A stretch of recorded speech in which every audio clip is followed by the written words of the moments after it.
अध्यात्म ज्योतिष के तमाम दर्शकों आप सभी का फिर से बहुत बहुत स्वागत हमारे खास कार्यक्रम में। आज की चर्चा हम लोग मुहूर्त पर हम लोगों का एक फोकस रहेगा, खासकर सभी मुहूर्त, यहाँ तक कि गृह प्रवेश, गृह आरंभ या फिर कोई हम वाहन परचेज कर रहे हैं, कोई प्रॉपर्टी परचेज कर रहे हैं या फिर चूड़ा कर्म विवाह आदि कुछ संस्कार की हम बात कर रहे हैं या फिर कन्यावरण। तो ये तमाम मुहूर्तों की हम लोग आज चर्चा यहाँ पर इस कार्यक्रम में करेंगे। दर्शकों, यदि आप पहली बार हमारे चैनल पर विजिट कर रहे हैं तो आप चैनल को सब्सक्राइब कर सकते हैं और साथ ही बेल आइकन को भी प्रेस कर सकते हैं ताकि आने वाले समय में अध्यात्म ज्योतिष मुहूर्त आदि सभी चीज़ें आपको जो है समय समय पर प्राप्त होते हैं। देखिए, जब भी कोई मुहूर्त हम लोग निकालते हैं, पहले मुहूर्त का हम लोग फॉर्मूला समझ लेंगे, फिर हम डेट वाइज मुहूर्तों को समझेंगे। कोई भी तारीख है और किसी भी मुहूर्त के लिए, मान लो कि हमने आज का जो दिन है वो हमारे लिए मुहूर्त है, लेकिन ये आवश्यक नहीं है कि आज का मुहूर्त सभी लोगों के लिए होगा। क्यों? क्योंकि सभी लोगों की अलग अलग राशि होती है। आप सब जानते हैं 12 राशि हैं और 12 राशियों पर नियमित रूप से चंद्रमा का संचरण अलग अलग दिन अलग अलग राशियों पर होता है। तो उसके हिसाब से अगर उस दिन अनुकूल है उस राशि के लिए तो उसको उस दिन अपना जो है कार्य करना चाहिए। अगर उस दिन उसकी राशि पर अनुकूल नहीं है तो उस दिन वो कार्य नहीं करना चाहिए, सबसे पहली बात। दूसरी बात, कोई भी मुहूर्त हो, हर कार्य के लिए अलग अलग लग्न का विचार किया जाता है।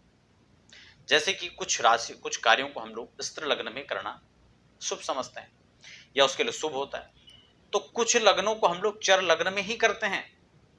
इसी प्रकार से अलग अलग लग्नों पर अलग अलग कार्य के हिसाब से विचार किया जाता है। ये उदाहरण के लिए मैंने आपको 2 लग्नों का उदाहरण दिया है। तो आप 2 चीज समझ गए होंगे कि कोई भी मुहूर्त हो उसके लिए 2 चीजें हमें उस पर अपने हिसाब से विचार करना चाहिए। मान लो मैंने आज का मुहूर्त बता दिया आपको और मैंने आज बता दिया समय 12 बजे, लेकिन हो सकता है कि आपको 12 बजे वाला समय सूट ही नहीं कर रहा है। फिर ऐसी स्थिति में तो इसलिए ज्योतिष में यदि आपको कोई भी समस्या है तो उसका समाधान भी है, उसका एक मार्ग भी है। अगर आपको ये समय सूट नहीं कर रहा है तो फिर दूसरा समय कौन सा हो सकता है, और यही शास्त्र मुखी परंपरा है और यही उसका समाधान भी है। कई बार क्या होता है कि हमारे बहुत सारे कार्य ऐसे हैं कि मान लो आज हमारा मुहूर्त है, सब चीजें सही हैं, लेकिन आज हमें समय नहीं मिल रहा, हमें कल का समय देखना है। तो वही 2 चीजें हमें सबसे पहले देखनी है, क्या वो कल हमारी राशि पर शूट करता है या नहीं करता है, लग्न हमें शूट कर रहा है या नहीं कर रहा है। तो 2 चीजें देखने के बाद हमें उससे संबंधित चीजों को देखना चाहिए कि आज कितने प्लस पॉइंट है और कितने माइनस में।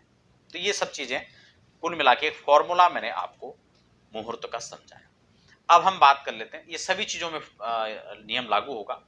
अब हम सबसे पहले आज के कार्यक्रम में बात करेंगे गृह आरंभ करने के लिए, यानी अक्टूबर के महीने में आप कोई भी मकान का आरंभ करते हैं, कोई भी मकान आप बनाना चाह रहे हैं, तो उसके लिए कौन कौन से दिन हो सकते हैं, मैं पंचांग से आपको एक एक डेट की यहाँ पर जानकारी दूंगा, प्रमाण।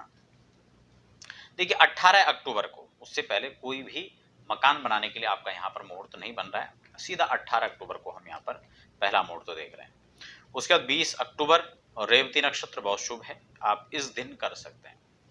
अगली जो तारीख यहाँ पर रहने वाली है गृह आरंभ के लिए वो 20 अक्टूबर है और उससे अगली तारीख 21 अक्टूबर, फिर 25 अक्टूबर को, फिर 27 अक्टूबर और फिर 28 अक्टूबर। यानी आप गृह निर्माण करना चाह रहे हैं, गृह आरंभ करना चाह रहे हैं, मकान बनाना चाह रहे हैं, तो ये दिन आपको अक्टूबर के महीने पड़ेंगे।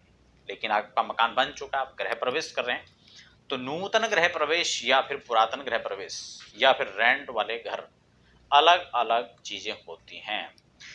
लेकिन खासकर अच्छी बात यह कि जिस दिन हम लोग नूतन गृह प्रवेश का मुहूर्त हमारे हिसाब से बन रहा है तो हम 2 मुहूर्त वह भी कर सकते हैं। कौन से? पुरातन और रेंट वाला। कई बार लोग रेंट के मुहूर्त के लिए जो है रेंट हाउस पर जब जाते हैं उसके लिए नवीन गृह प्रवेश वाले मुहूर्त को देखते हैं, तो वो वहां पर जो है उसकी आवश्यकता नहीं होती है। उसके लिए बहुत सारे कुछ अलग नियम है, मैं इसके लिए स्वतंत्र अलग से वीडियो भी बना चुका हूँ, आप उसे भी देख सकते हैं। अब हम बात करेंगे, नीचे डिस्क्रिप्शन में और प्लेलिस्ट में जाकर आप सभी जानकारी ले सकते हैं, वहां पर तमाम प्रकार के फोल्डर हैं और अलग अलग प्रकार से वहां पर आपको जानकारी दी गई है। अब हम बात कर लेते हैं अगर नूतन गृह प्रवेश की, तो यहाँ पर सबसे पहले 18 अक्टूबर से वैसे प्रारंभ हो रहा है, लेकिन 21 अक्टूबर को बेस्ट है। कुछ लोग कहेंगे क्या नवरात्र में, तो नवरात्र में करें या ना करें, और करना है तो उसके लिए क्या क्या हमें और अतिरिक्त हमें विचार करना है, उसके लिए मैं अलग से वीडियो बना चुका हूँ स्वतंत्र रूप से, आप उसको जाकर देख सकते हैं। उसमें सिर्फ नवरात्र के बारे में ही मुहूर्तों पर मैंने बताया कि क्या करना है क्या नहीं करना है, कैसी स्थिति में क्या कर सकते हैं, ठीक है। तो इसलिए मैं आगे के मुहूर्त यहाँ पर बता रहा हूँ। 21 अक्टूबर को, उसके बाद फिर 25 अक्टूबर, उसके बाद 27 अक्टूबर, उसके बाद 28 अक्टूबर को, फिर 28 के बाद 29 अक्टूबर तक पुष्य नक्षत्र में नूतन ग्रह प्रवेश के लिए यहाँ पर मुहूर्त है। अब आप बात समझ गए होंगे। नवरात्रि वाले को हम छोड़ दें, क्यों? क्योंकि उस पर मैं स्वतंत्र अलग से आपको जो है सारी बातें बताई हैं कि क्या उसका विधान है, अगर आप कर रहे हैं तो आपको क्या क्या चीजें करनी है, तो इसलिए आप उसको अलग से देखेंगे तो शायद ज्यादा अच्छा रहेगा।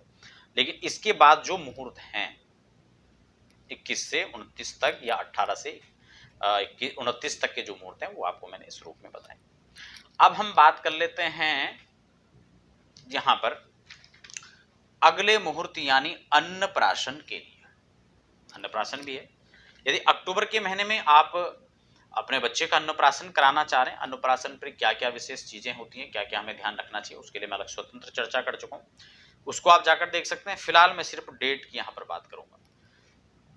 तो यहां पर 8 अक्टूबर, उसके बाद 15 अक्टूबर, 18 अक्टूबर और 20 अक्टूबर 2021 को हम लोग अन्नप्राशन वाले मुहूर्त कर सकते हैं।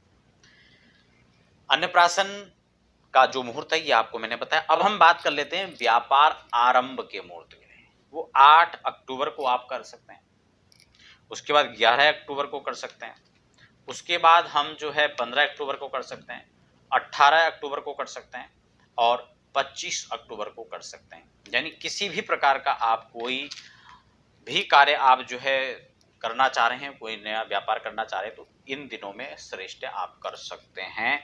अब हम बात कर लेते हैं वाहन परचेज के लिए, यानी कोई भी व्हीकल परचेज कर रहे हैं आप, चाहे 2 व्हीलर हो, 4 व्हीलर हो, अपने लिए हो या ट्रांसपोर्ट में आप उसको यूज करेंगे या फिर टैक्सी नंबर जो होते हैं, तो इन सभी व्हीकल्स के लिए जो यहाँ पर डेट रहेगी वो रहेगी आपका अक्टूबर में 7 अक्टूबर को, 8 अक्टूबर को, ठीक है, नवरात्रि भी स्टार्ट रहेंगे, 10 अक्टूबर को, फिर है 15 अक्टूबर, फिर 21 अक्टूबर, 25 अक्टूबर और फिर 28 अक्टूबर को मुहूर्त बनेगा वाहन परचेज के लिए। अब हम बात करते हैं विवाह मुहूर्त के लिए। तो देखो विवाह के मुहूर्त जो हैं, क्योंकि चातुर्मास्य है और उसमें जो है हम लोग खासकर संस्कार जो होते हैं उसको हम लोग यहाँ पर नहीं करते हैं, तो इसलिए उसके मुहूर्त यहाँ पर नहीं। अब हम बात कर लेते हैं सगाई के मुहूर्त की। तो सगाई का कौन कौन सा मुहूर्त यहाँ पर रहेगा? 7 अक्टूबर, 8 अक्टूबर, 10 अक्टूबर, 15 अक्टूबर, 18 अक्टूबर, 21 अक्टूबर, 25 अक्टूबर और 31 अक्टूबर को यहाँ पर सगाई का मुहूर्त बनेगा।